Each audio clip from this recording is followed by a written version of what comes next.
The following is a chapter reading by the Worm Audiobook Project.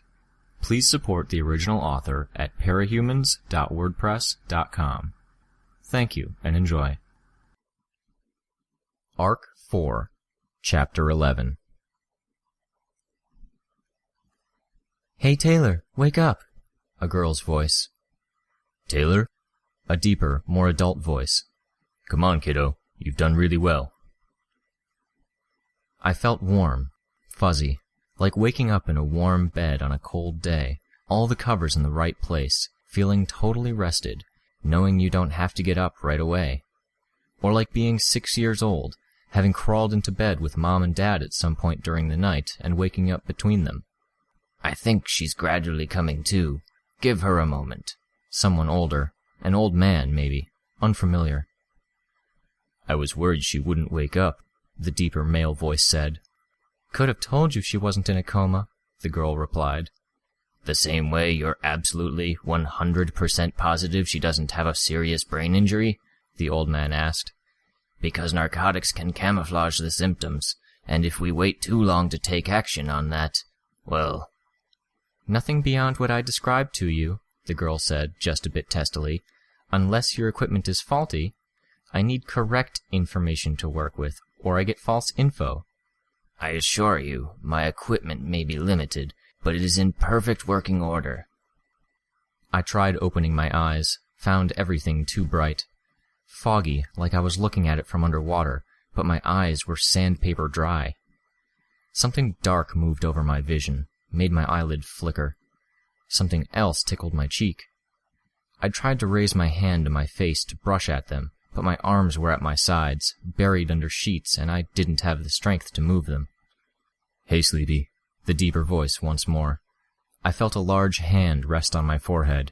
It moved to brush my hair back, reminded me of my mom and dad again. Being a kid, being taken care of. The old man and the girl were still arguing. Her tone was impatient. A concussion, severe blood loss, bruising, external and internal, plus whatever it is that fucked with her nervous system, understand? I have no reason to lie to you. All I'm telling you is that if there is something else, and complications result, it's on you, because I'm taking your word on this. I would rather the girl not die or wind up brain damaged, of course, but if she does, I won't feel guilty, and If something happens because I was wrong, and it isn't because you gave me the wrong information or tools to work with, I'll own up. I'll tell him, and your reputation will be unaffected. Promise. The old man grumbled and mumbled, but didn't say anything more. I tried opening my eyes again. I recognized the face. Brian. Lisa joined him at the bedside. Hey there, she said, her tone sympathetic. You got walloped, huh? Guess so, I replied, except I wasn't sure I said the so out loud. I might have been drifting back to sleep, but another tickle at my face made me wrinkle my nose. What is... That, honey, is the only reason we've been trying to wake you up. You've been using your power while you sleep, and every bug in the neighborhood has been gathering here to crawl on you.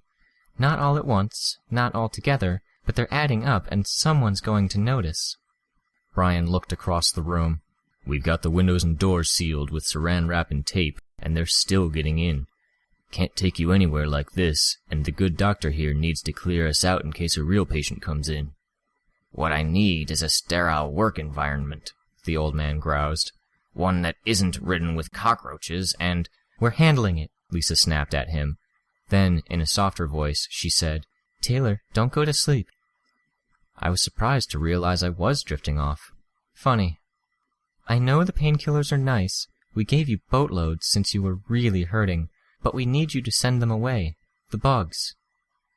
Oh, I dimly recalled telling my bugs to come to me not long before I passed out.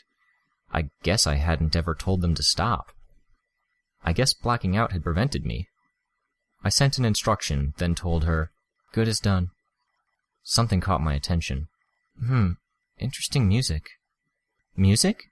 Lisa momentarily looked very concerned. She looked at Brian. Outside, in front of the door, an iPod maybe. There's a guy listening to music. Maybe he doesn't have the headphones on or the buds in his ears, or they aren't plugged into the iPod itself. Sounds like orchestra or pop. Is it Latin or English? Both? That last bit sounded Japanese. Or Chinese. Is it racist I can't tell the difference? You're babbling, Taylor, Brian said, not unkindly. Lisa briefly disappeared from my field of vision. But she's right. There's a guy on the steps out front listening to music. How did you know? Moth on the door. I was so busy listening, I forgot to make her go. I'm sorry.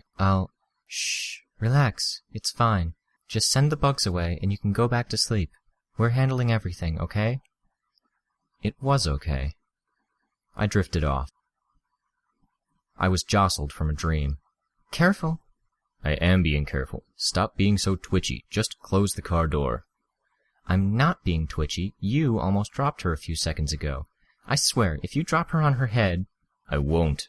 The words were a bass vibration against one side of my body, as much as they were a noise in my ears. I was warm on that side of my body, too. It smelled nice, like leather and shaving cream. I started to say something, then stopped. Too much effort. A girl's voice sounded not far from my ear. Hey there, Taylor. Making a bit of a sound? You waking up?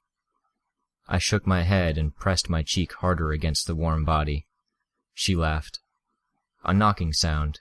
The classic rhythm of shave and a haircut, 2 bits. The door opened a moment later. God, Taylor, is she... The girl, Lisa, I recognized it now, responded. She's okay, just sleeping, like I said on the phone. I'm sorry to interrupt, I'm sorry, I completely blanked on your name, but can I help you carry her inside?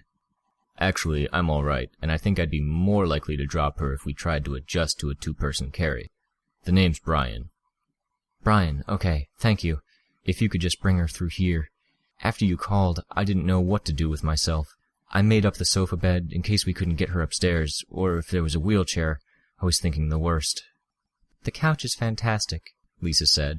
She's definitely not in the worst shape she could be in, or even close to it. She's going to sleep a lot, and you'll need to check on her every half hour to make sure she's okay for the next 12 hours. Besides, she might want to watch TV between naps, so this looks like a perfect place to be. Okay, good. I was laid out flat, and instantly missed the warmth and closeness I'd had moments before. Then, someone pulled dryer-warmed covers and a heavy comforter around me, and I decided I could cope. Would you come through to the kitchen? Our house is small, and I'm afraid there's nowhere to sit in our living room with the sofa bed out. In the kitchen we'll be quieter. But still able to see if she wakes up, Lisa answered. Makes sense. Can I get you anything? Tea? Coffee? Coffee, please, Brian replied. Long night. Would it be okay if I asked for tea when you're already busy with coffee, Mr. Hebert? After all you've done, making tea is the least I can do. But please, call me Danny. If I'd been comfortable in a morphine-induced haze before, I was very, very awake the moment I heard the name and realized these voices and names I recognized had no business being together. Dad, Lisa, and Brian, at my kitchen table. I kept my eyes half shut and hung on to every word. She's okay? Like I said on the phone, she's all right, Lisa said. Concussion, bruising, some blood loss, 9 stitches. Should I take her to a doctor? You can, but my dad's a doctor, and he looked her over in his clinic. Pulled strings to get her a CT scan, MRI. He wanted to be absolutely sure there was no brain damage before he gave her stronger painkillers. Here, I've got the bottle in one of these pockets. There, it's codeine. She's probably going to have some major headaches, and she was moaning in her sleep about pain in her extremities. Give her 1 pill 4 times a day, but only if she feels she needs it. If she's okay as is, just wean her off. 2 a day, or half a pill 4 times a day. How much? The codeine? 4 pills. The CT scan, MRI, prescription. If you just give me a second to grab my wallet, I could picture Lisa taking hold of his hand, stopping him. She's a friend, Danny. My papa would never even hear of having you pay. So surreal.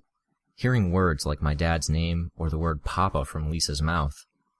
I have no words. Thank you. It's fine, really. I feel guilty. We feel guilty, Brian cut in. For letting it happen.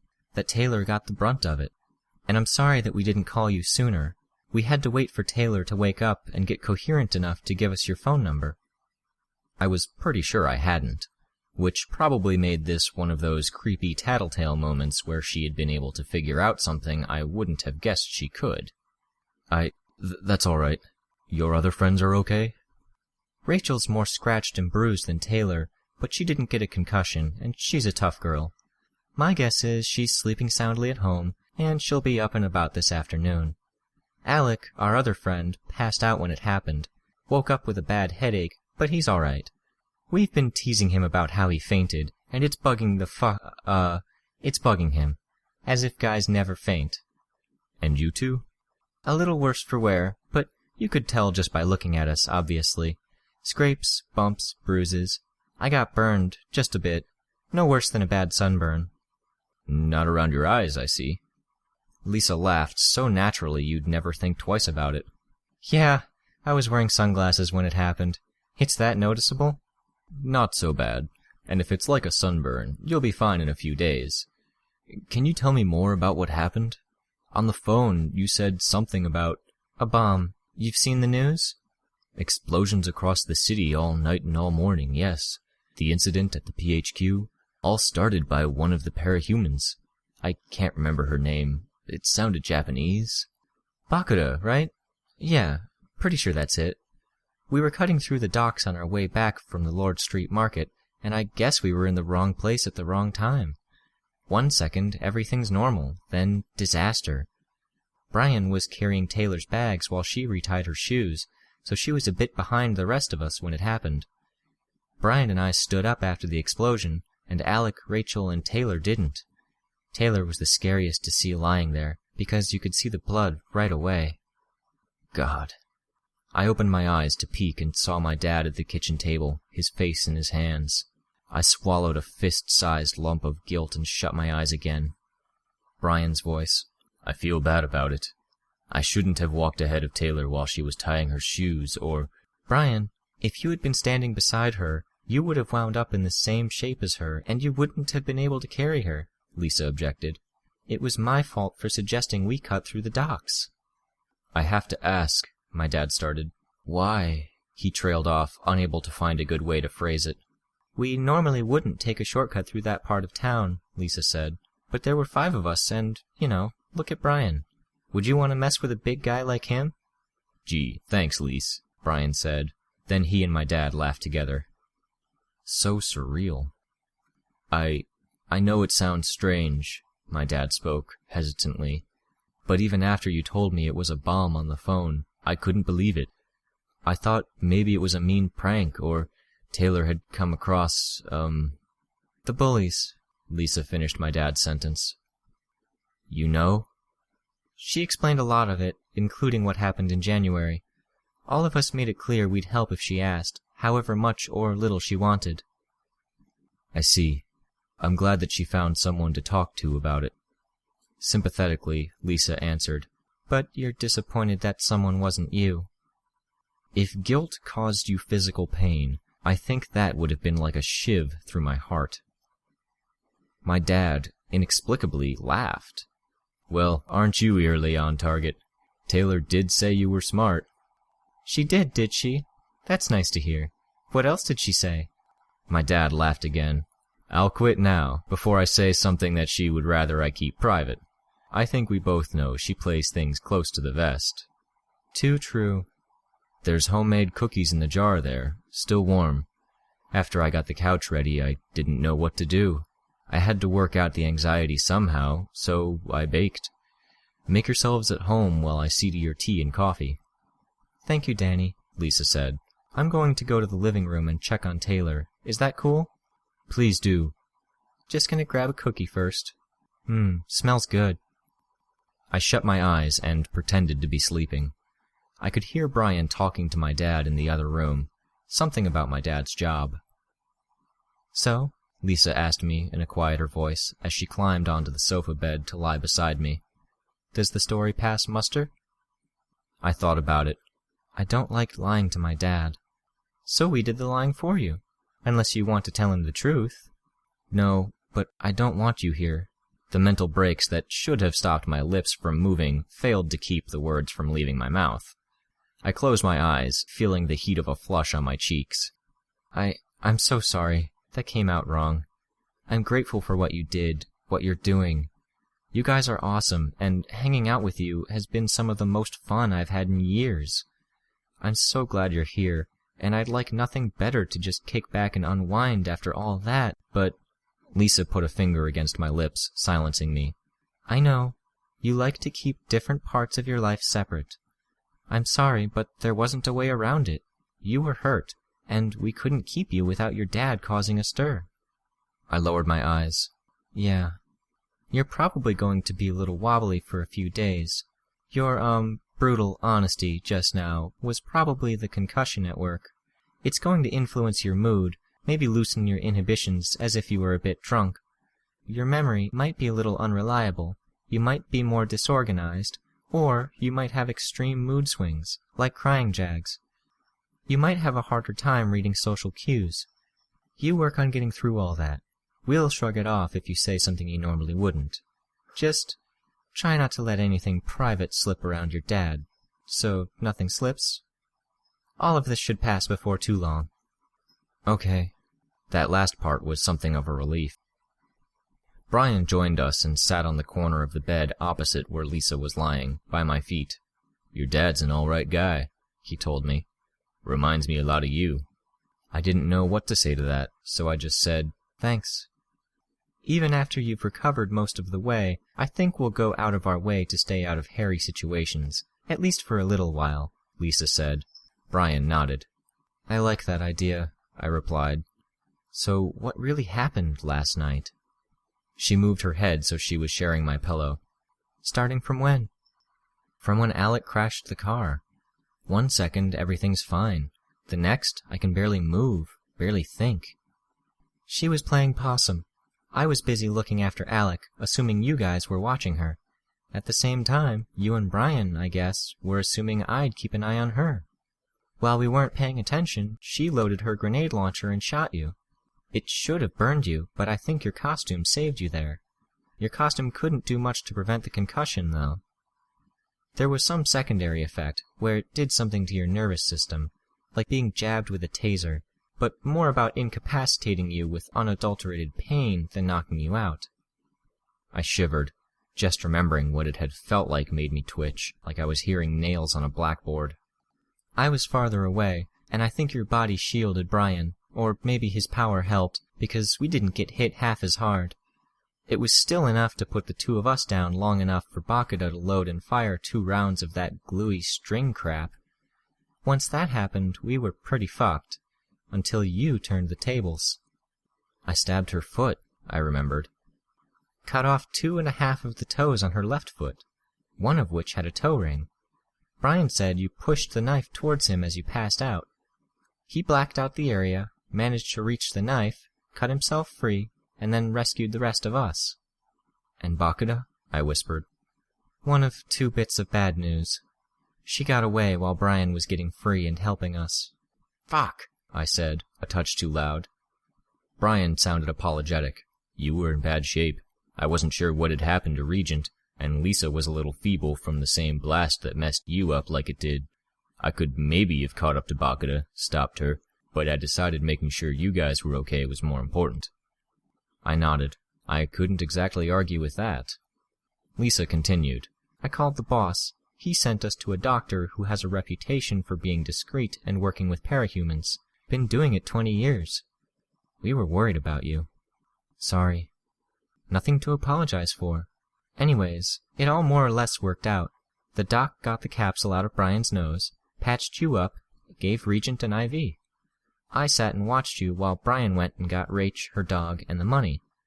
Only 2,000 or 3,000 gone that somebody thought they could get away with grabbing from the bag before it was all counted. Our boss sent a van and picked it up a little after midnight. Money he gave us is already in our apartment, with more to come after he decides what the papers are worth. You said it more or less worked out, and you still haven't told me the second piece of bad news. What aren't you saying? She sighed. I was hoping you were too out of it to ask. You really want to know? Not really, But if I'm going to lie here for a while getting better, I don't want to be left to imagine worst-case scenarios. Okay. She fished inside her jacket pocket, then handed me a newspaper clipping. Except it was torn, not clipped. Newspaper ripping? Across the top, in big bold letters, was the word escaped. When I tried to read the article, though, I found I couldn't keep my eyes fixed on one line. Read it to me? I'll give you the cliff notes. Just before she started to come after us in the Jeep, Bakuda gave the order to put another plan into action. Bombs started going off all over the city, blowing up transformers to deny power to entire districts, a school, a bridge, train tracks, the list goes on. People are freaking out. Front page news, it's on every channel. They're saying at least 20 people confirmed dead so far, with other bodies yet to be identified, and that's not counting the 4 people she blew up when she was holding us at gunpoint. A vivid image of what had happened to Park Ji-hoo flashed through my mind's eye. He died. He's really dead. I never knew him, but he's gone forever, and I couldn't do anything to save him. Here's the second bit of bad news. All of that? It was one overblown distraction, something to keep every cape in the city busy while Oni Lee sprung lung from the PHQ. I let out a long sigh. Oh, fuck. The city is a war zone right now. The ABB is 12 times the size of what it was 2 weeks ago, and Bakuda's gone on a rampage. More bombs are going off every few hours, but they're not aimed at major services this time. Businesses, tenements, warehouses, boats. My guess is she's targeting places the other major gangs and factions in the city hang out, or places they might hang out. I don't know what's going to happen.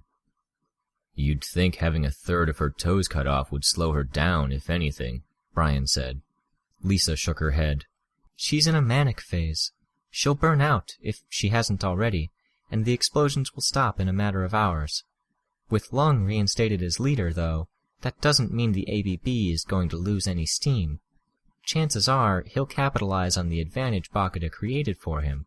It's just a question of where, when, and how much. Depends on the shape he's in. We didn't get a chance to talk further on the subject.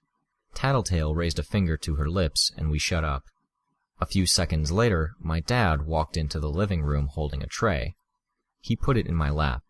3 mugs, a plate of cookies, and 2 toasted bagels, one with jam and one with butter. I've got another bagel in the toaster, so help yourselves and ask if you want more. Green mug is Brian's coffee, tea for you girls. Here you are, Lisa. Woodstock mug is Taylor's favorite since she was a kid. Here. Brian chuckled a little as I accepted the mug with 2 hands. Hey, no laughing at me while I'm like this. Which reminds me, how long before she's okay to return to be up and about? My dad asked Lisa. A week, bare minimum, Lisa replied. Maybe escort her to and from the bathroom until you're sure she's steady on her feet, but beyond that, probably best if she stays in bed, stays home, and takes it easy until next Saturday. That stopped me. What about school? Lisa nudged my upper arm with her elbow and grinned. You got a perfect excuse not to go. Why complain? Because I'd forced myself to go to school after missing nearly a week of classes, with the intention of not skipping any more, and now I was going to miss another full week?